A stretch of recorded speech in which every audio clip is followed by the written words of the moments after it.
Just got my Chinese diesel heater. It arrived in a box like this. Comes with a glove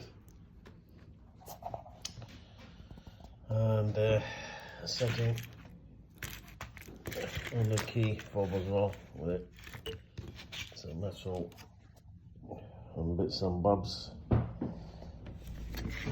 How you wiring?